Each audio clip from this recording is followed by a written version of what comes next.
You are listening to The Vocal Technologist. Spoken tech for your ears. I feel like I am constantly running a mental marathon just to keep up. Right. Seriously, how often in the last, say, 12 months have you felt like the foundational rules of marketing had just completely changed? For me, it feels like every single quarter. Oh, absolutely. The ground is moving constantly, Hmm. and the pace of change is, it's really like nothing we've ever seen before. Why do you think that is? Well, it's sort of a perfect storm. You've got consumer psychology, how people trust and buy, that's evolving super rapidly. Okay. And at the same time, technology, especially AI, is just spitting out new tools faster than we can actually learn how to use them well. Exactly. So our mission today is clear. We're giving you the curated playbook. We've looked at the crucial strategic shifts, the growth tactics you can use right now, and the tools that founders are actually employing. Yeah. This is the conversation that cuts through all that fog and focuses on what you really need for growth. Yeah. And it's what we love to explore here on The Vocal Technologist. And I think when you step back and look at the whole picture, brands are really juggling two big things at once. On one hand, they have to manage audience fatigue. I mean, people are just tired of being sold to.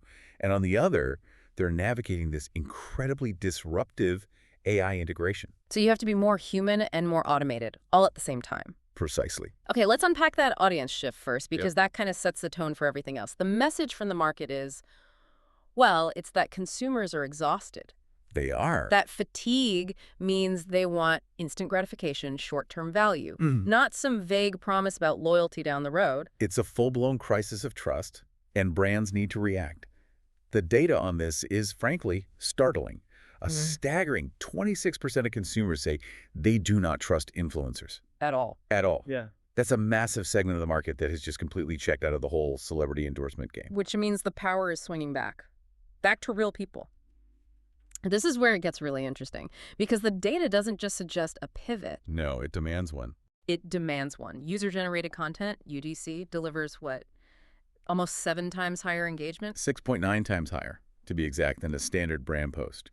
And for anyone focused on the bottom line, this is key.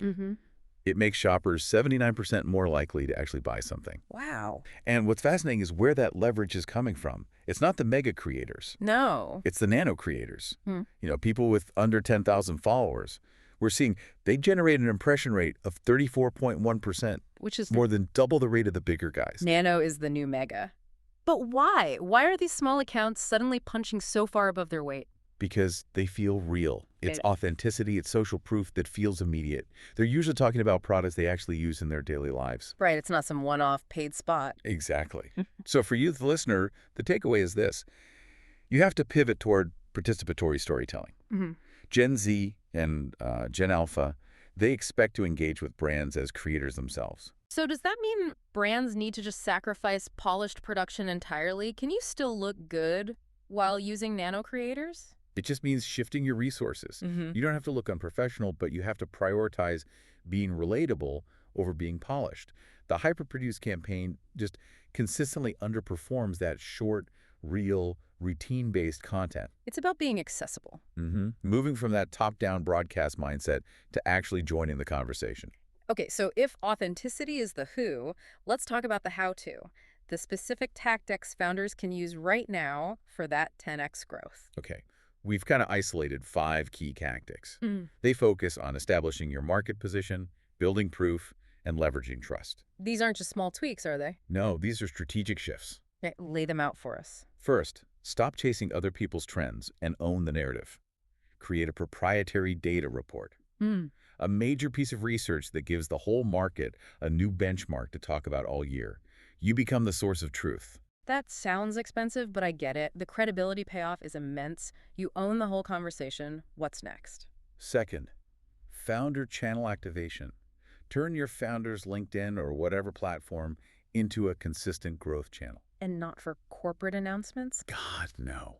It has to be rooted in real, in-progress learnings. The failures, the insights.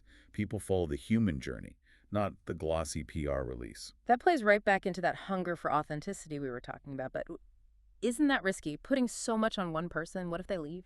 It's a calculated risk, for sure.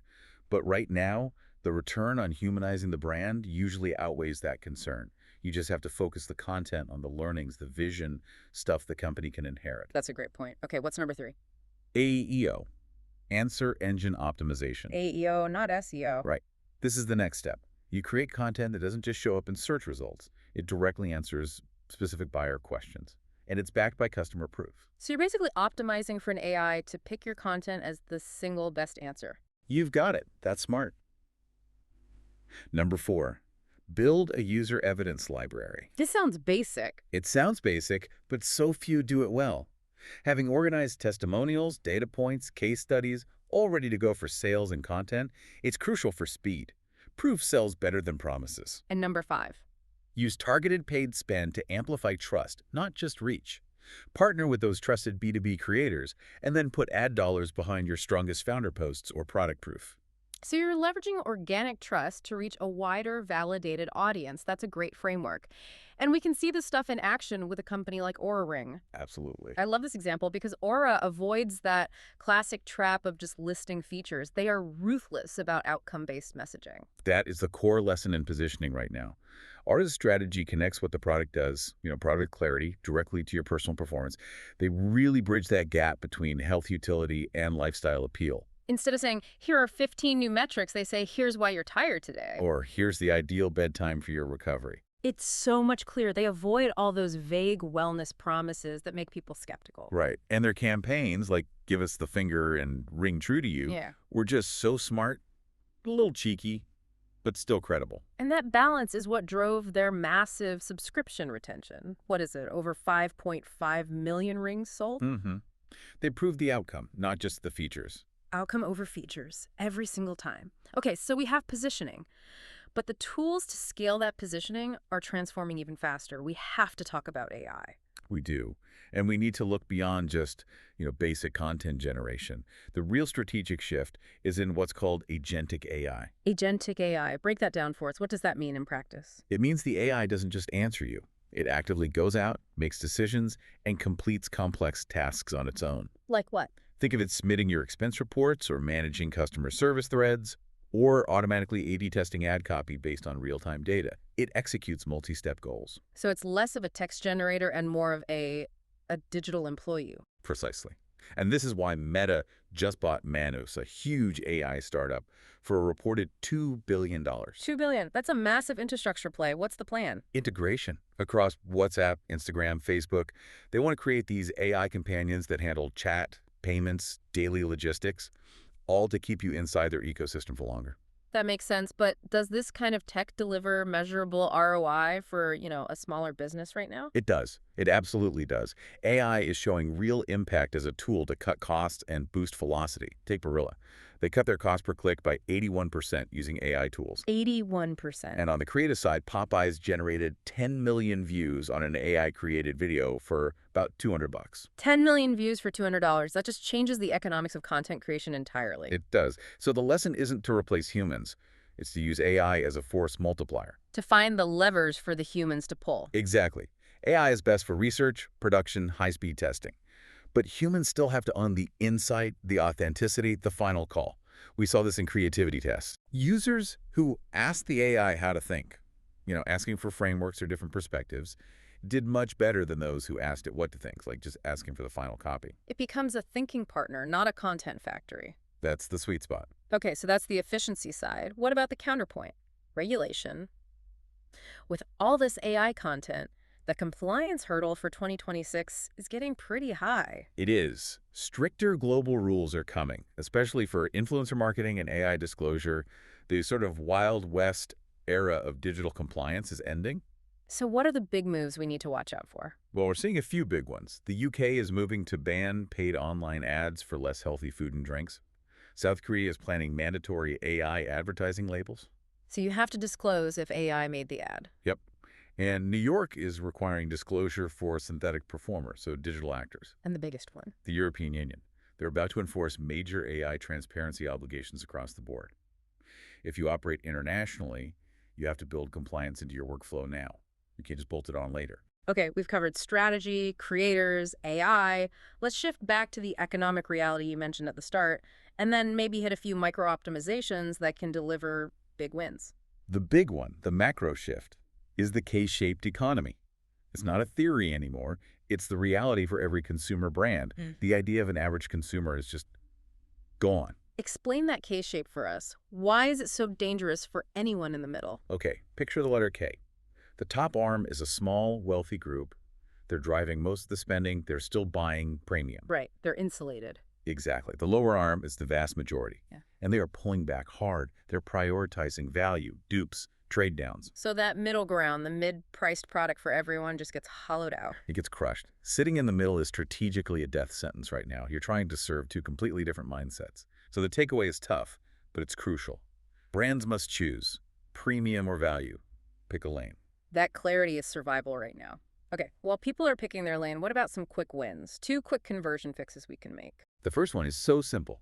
On your website, split your generic Contact Us button Into what? into specific options like contact sales and contact support.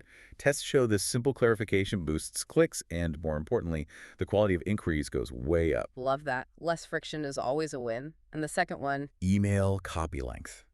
Keep your promotional emails much, much tighter than your website content. Short scroll length. The email's job is the hook. Save the deep dive for the landing page. Before we wrap the tactical stuff, let's talk about 2 hidden influencers, visuals and humor. Okay, typography is a huge, often ignored factor in conversion. Fonts, really? Yes, font psychology. It directly impacts subconscious judgments about trust. Using familiar, legible fonts lowers friction. Testing things like size, spacing, contrast, it's essential. If a site feels easy to read, it feels easy to trust. It's the silent gatekeeper of credibility. I like that. And finally, humor. Does it actually work in B2B? It always feels so buttoned up. It does. The effect is measurable. Funny BB ads improved audience attitude toward the ad by almost 20% and toward the brand by nearly 18%. Wow. And it increased the chance people would search for more info by over 8%. So humor is a shortcut to connection? It is. But there's a vital caveat. The effect gets much weaker if the audience is busy or rushed. So timing matters. And the joke has to relate to a real pain point, otherwise it's just noise. This has been such a great collection of insights. So if we pull it all together, it seems like success in 2026 is a balancing act. A rigorous one. You need the authenticity of those everyday nano-creators, but you have to marry that with the scalable power of AI tools. And then deploy all of that with a very precise economic position in this K-shaped economy. We've covered a lot of ground. From consumer psychology to those 5 growth tactics, the big bets on agentic AI, and all the compliance hurdles. For anyone prepping for a meeting, this is the cheat sheet. The shortcuts to being thoroughly well-informed. It is. And it leaves us with, I think, a really important question for you to mull over. We know that AI functions less like an oracle and more like a highly filtered search engine. It might look at 50 candidates, but only show you 3 to 5 sources before it generates a response. It's curating behind the scenes. Exactly. So given that filtering, how should we fundamentally change the way we question our digital assistants? How do we prompt them in a way that retains our creative independence, that challenges their assumptions? And avoids us all just thinking the same thing. Right. It means we have to start thinking about the AI's blind spots before we even hit send. Spoken Tech for your ears.